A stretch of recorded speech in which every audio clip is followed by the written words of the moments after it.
Continuando agora a nossa demonstração de como fazer uma boa exegese no software bíblico Logos, vamos entrar no terceiro passo que o fluxo de exegese de passagem nos instrui a seguir para fazer uma exegese de qualidade. E esse passo é: explore os tipos de literatura.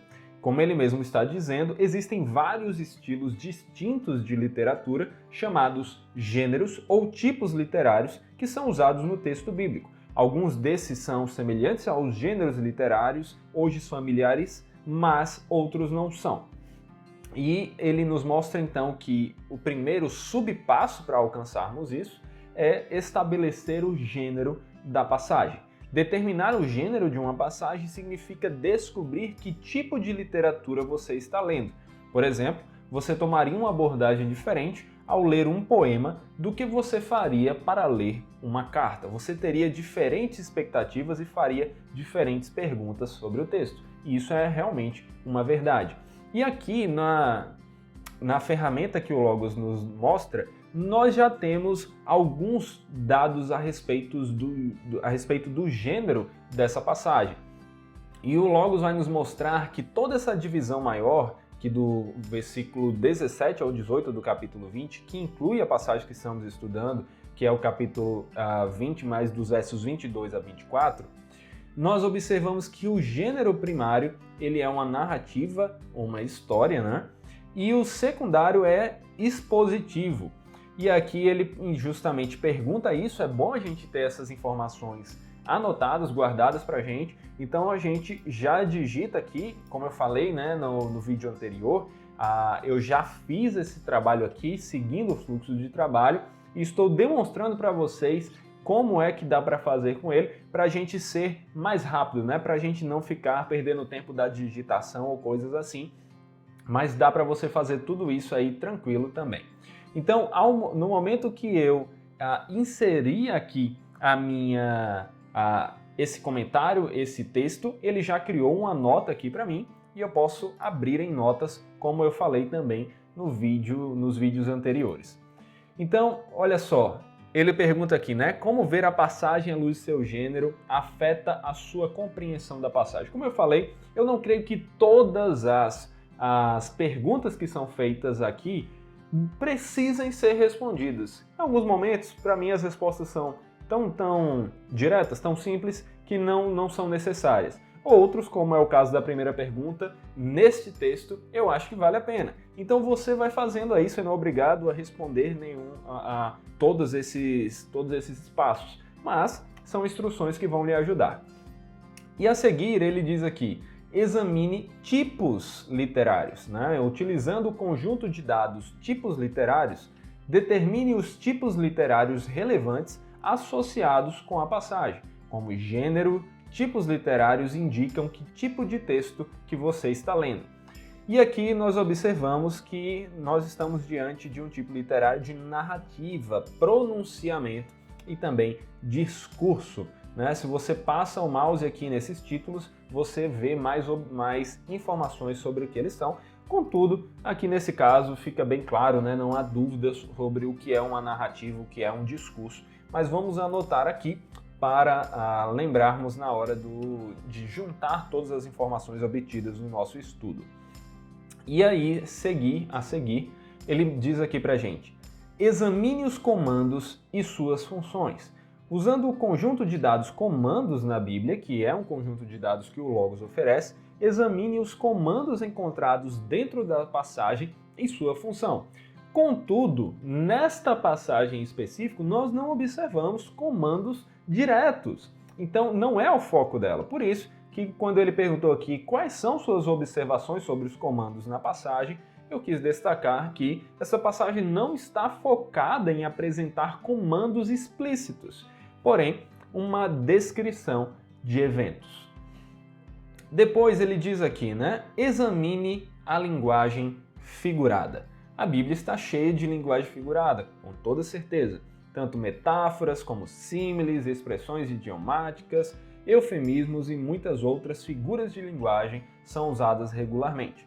Então, enquanto a gente estuda o texto, nós precisamos encontrar essas figuras de linguagem para observar se nós precisamos interpretar o texto de maneira literal ou se realmente é algo simbólico que tem um outro significado que precisamos observar. Isso vai fazer com que evitemos de cair em muitos erros, porque o que é simbólico deve ser interpretado de maneira simbólica e o que é literal de maneira literal, certo?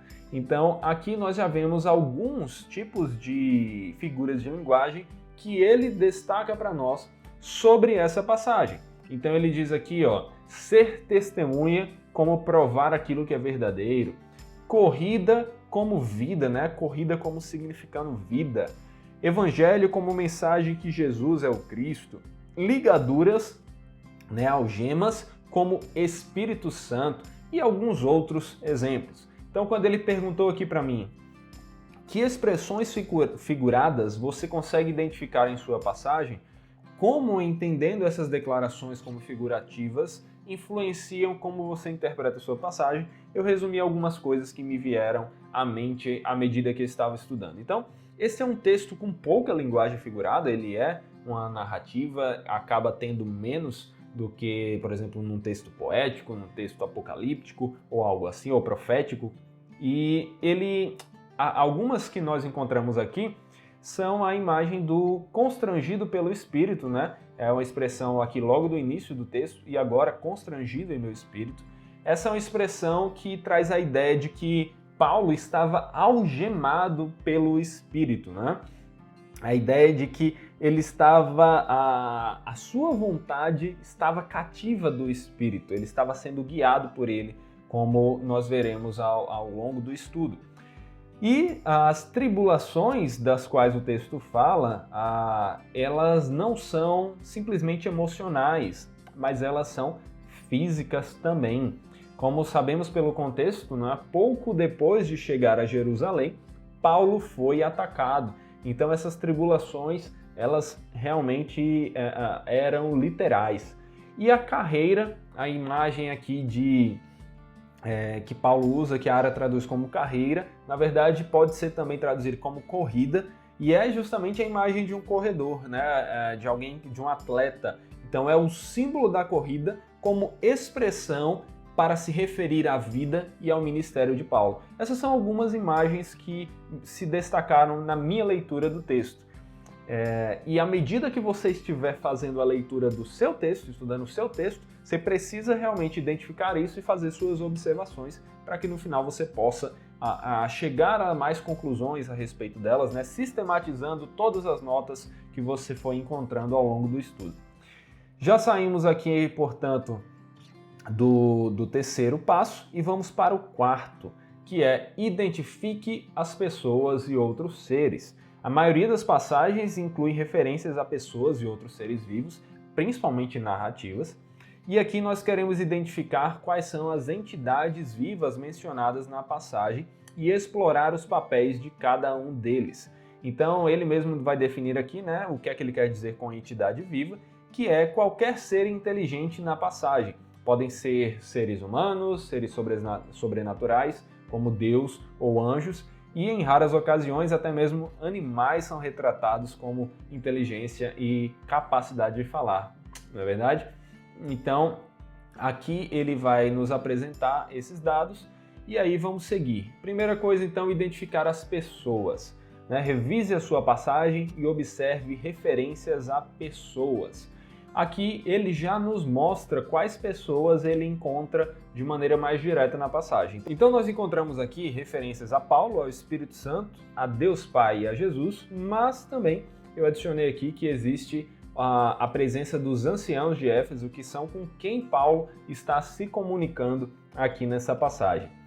Aí depois ele diz aqui para a gente examinar quais são os seres sobrenaturais referidos, né? E aqui nós temos um conjunto de dados do Logos para nos ajudar nisso, e ele mostra aqui justamente aqueles que também já havíamos identificado: o Espírito Santo, o Senhor Jesus e Deus Pai. Então aqui nós vemos uma referência a cada uma das três pessoas da Trindade. Além disso, saindo então do passo 4, vamos aqui para o quinto passo, que nos pede para explorar os eventos da passagem. E a primeira forma aqui é identificar os eventos bíblicos. ele vai nos mostrar então, pelos seus conjuntos de dados, que esse texto está presente em um momento que alguns outros eventos estão acontecendo. Então um deles é a igreja primitiva, ela já está sendo descrita pelo menos ali de Atos 5:17 até o final de Atos. As missões de Paulo, que também começam a ser descritas por volta do capítulo 13 e seguem sendo descritas até o final do livro de Atos. A terceira jornada missionária de Paulo, que começa no capítulo 18, ali no versículo 23, e vai até o versículo 26 do capítulo 21, quando realmente Paulo precisa parar essa viagem, pelo menos no que nós podemos dizer assim, de forma direta, não é verdade? Ele ainda continua fazendo suas missões, a Deus ainda é glorificado, como sabemos ali pela vida de Paulo, mas ele acaba sendo preso.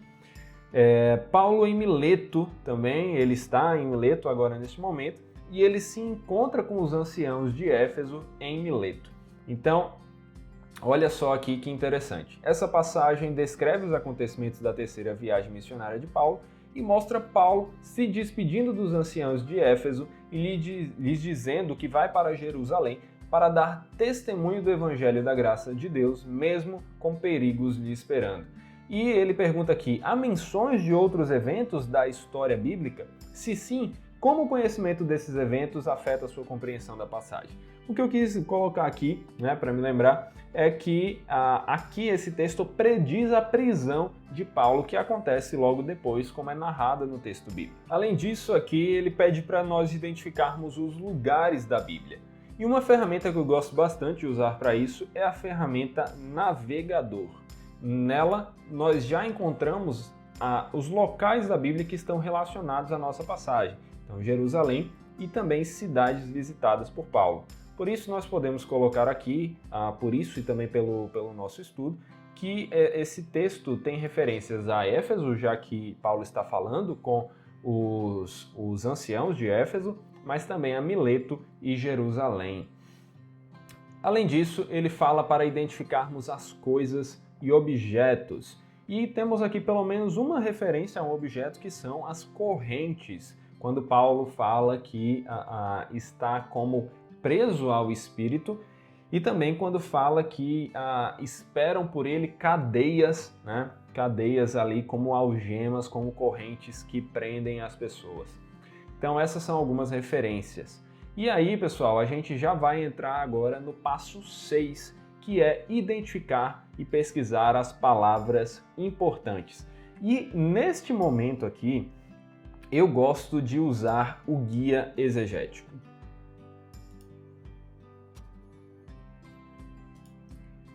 E aqui no guia exegético vamos digitar nossa passagem, ela já está aqui, vamos simplesmente começar o estudo. E nós veremos então várias informações interessantes a respeito dela. Aqui ele já apresenta quais são os nossos conteúdos, aquilo que nós escrevemos sobre a passagem. Como eu disse, como esse já é um estudo que eu tinha feito, aqui ele já apresenta várias notas que eu tenho nesse caderno relacionado à passagem de Atos. E também aqui ele apresenta variantes textuais. O que é legal aqui de ver essas variantes textuais é a comparação de texto novamente. Então nós podemos clicar aqui e abrir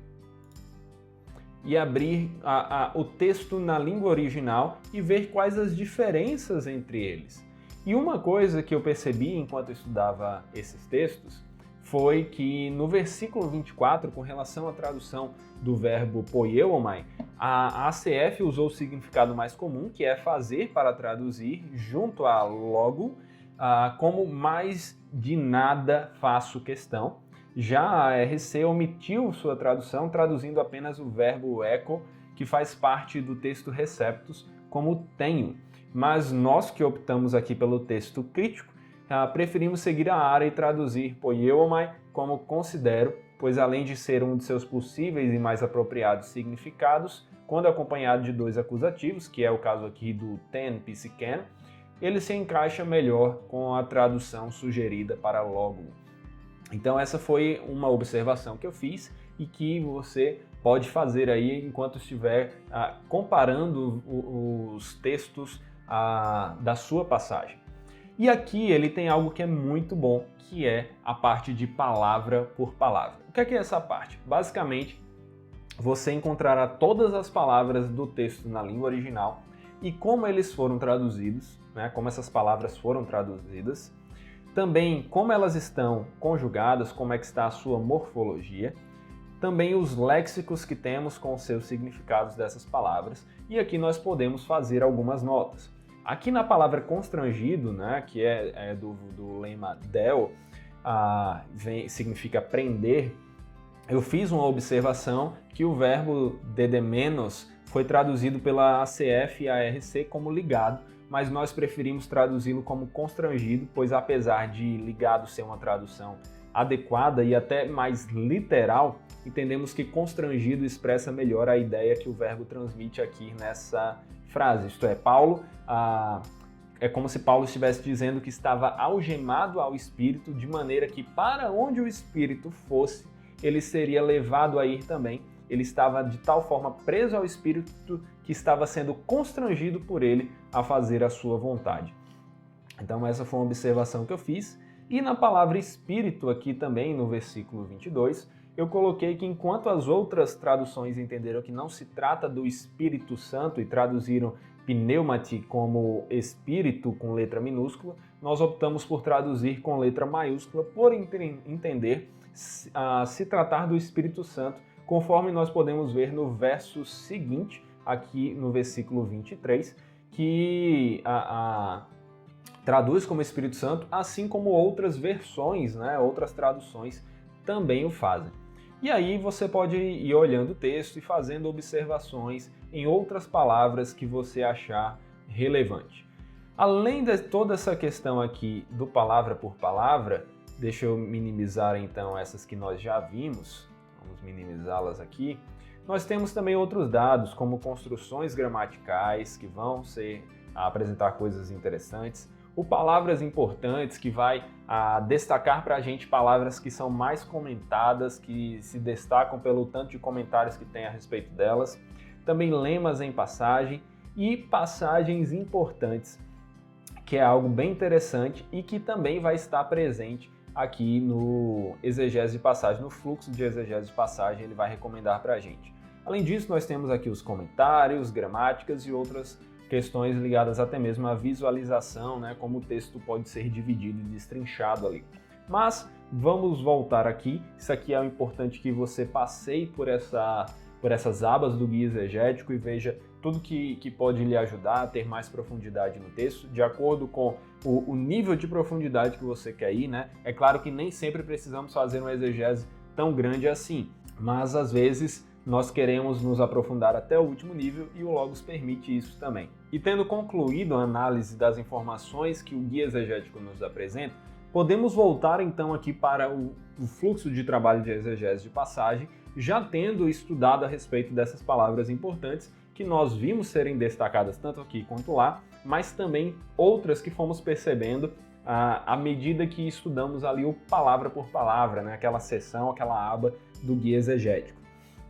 E agora chegou o momento de identificar as referências cruzadas importantes. Mas isso é algo que nós deixaremos para o próximo vídeo. Até aqui nós já vimos bastante, já avançamos bastante na nossa exegese, faltam agora alguns outros passos para concluí-la, mas com tudo que nós já vimos, você já pode fazer uma exegese realmente muito boa, muito profunda, agora com toda a praticidade e rapidez que o Logos nos permite ter.